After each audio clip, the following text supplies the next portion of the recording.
Today we're going to talk about Total War again, and I'm going to tell you my favourite Total War games. First though, understand I started playing Total War a long time ago. When I first owned, say, Medieval for instance, I had it on disc. In fact, I've still got the maps and stuff down there somewhere, even though the discs are long gone. Right, so this is the ones on Steam, not the ones I own on disc, right, because I got rid of the discs. I hate having discs and CDs cluttering everywhere up. So these are the ones I own on Steam right now. Right, Medieval Total War, right, the first one. I played 2 minutes of that on Steam. I used to play it exclusively on disc, so I just own it there because I like to have that game. Well, I'll tell you about that in a minute. Then you've got Rome Total War, right, which has never been installed, right, but again, I wanted it because I like the game, right. Then you've got Untitled Total War. I played 27 hours of that. And then I realised it was just basically destroying cities. That's all it is. There are a few good points which I can barely remember anymore, but I've never been back to it. Right? Empire Total War, right? 113 hours on that. I'm sure I've done a lot more than that on disc, but that's since I brought it on Steam. I think it was Steam, I can't remember. But anyhow, I loved that game. That was a fantastic game. I played that once to death. Medieval 2, right, 69 hours. Napoleon, 83 minutes. I was not impressed by that one. Rome 2, 85 hours. Shogun 2, 40 hours. And then you get to Warhammer, 17 hours. Then we get to Warhammer 2, 166 hours. Now, you think you can guess, can't you, right? I mean, you can't really guess from the first one because it says 2 minutes, right? But my favourite games out of all of those are Medieval Total War. Notice the naming scheme, Medieval first and Total War. You got Rome Total War next to it, see? Right, and then it changes to Total War Antilla. Do a switcheroo, that's why sometimes I say it the wrong way around. Because at a certain point they changed it all to have the name at the beginning being Total War, not at the end. Now the first one, Medieval, the first one. And why did I like that? Well, it was the map, partly. That's one of the reasons.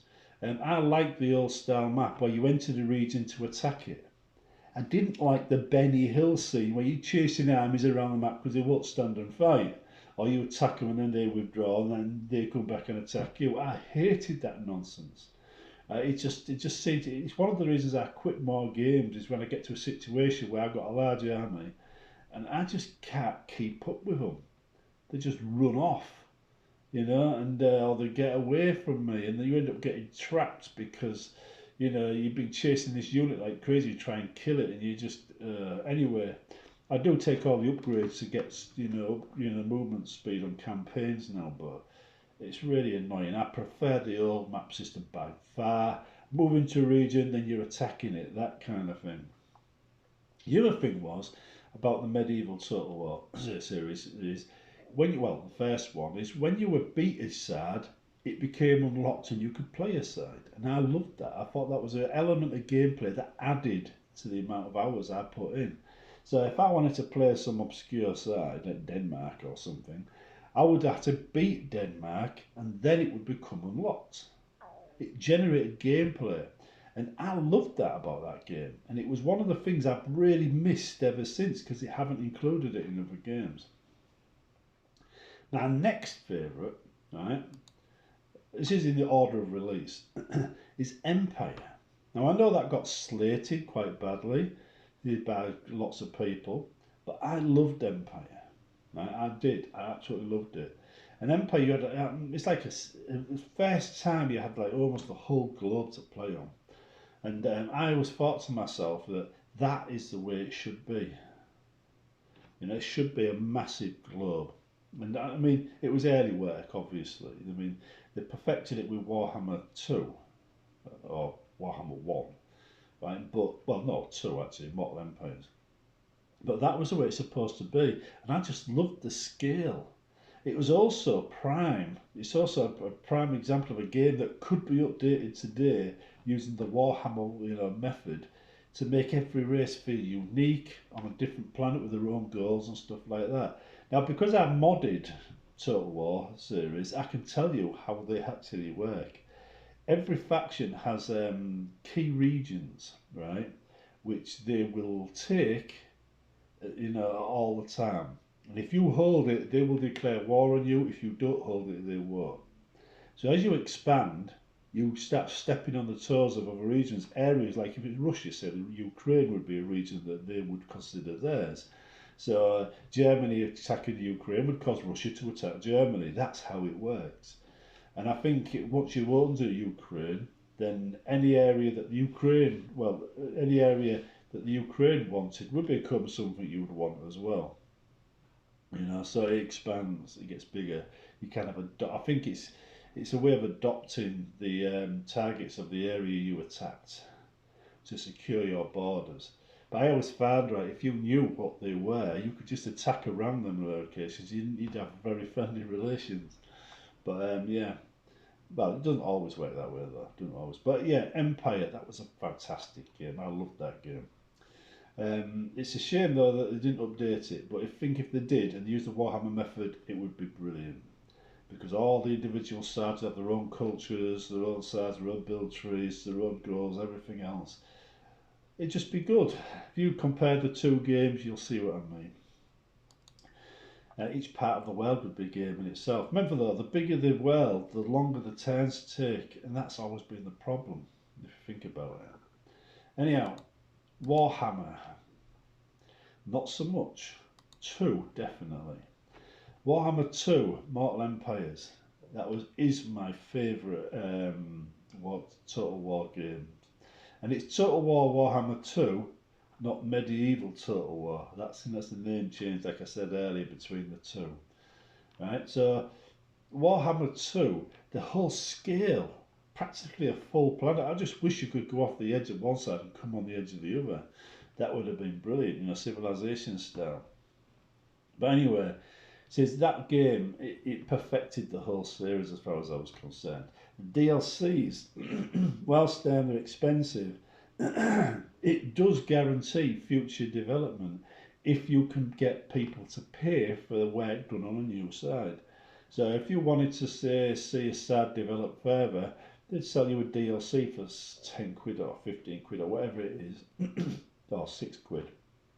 And that would pay for the development of more armies, more sides. I always thought that was a good idea because, I know you get some simulations that have £2,000 or £3,000 worth of add-ons, but this isn't Pokemon. You don't have to collect them all, right? So you collect the ones you're interested in. And I always thought that was a good idea because your favourite side could then be added or expanded upon later on for a small fee. You could have your favourite generals added, later on for a small fee. And it might spell like a profiteering, but this is one aspect of DLCs I happen to agree with.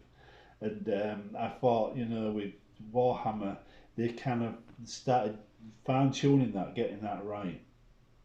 I don't think they should have sold Warhammer 2 as a separate game. I do think they should have fixed 1.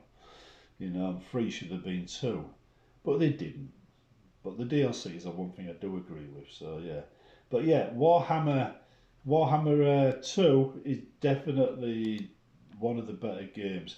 But as for free, and those people are thinking it's Groundhog Day with free, because it's very much a case of what they did with 1 they've done with free. They released a basic game with a campaign with limited options.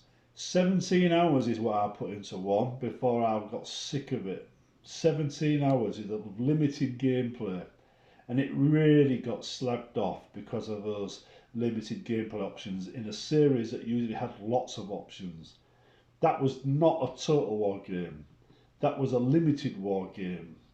Total War Warhammer 2 was a Total War game. And I think this is why I don't like 3 yet, because I think the Immortal Empires is an important addition. It needs to be Total War, not limited war. And I think the second they fix that, or get that right in 3, it'll be a great game. But I'm going to hold on until then. Because the mixed reviews are because it isn't a Total War game, it's a limited war game. Let's be honest, it is that. That is why it's not getting rave reviews right now. But anyhow, best Total War game for me, Total War Warhammer 2. Without doubt, it's definitely the direction. You can see the heritage going back to medieval Total War, all the way through to Empire, then there. And I do think if they applied what they've learned in Warhammer to medieval to Empire, then they'd be able to make Empire again even better.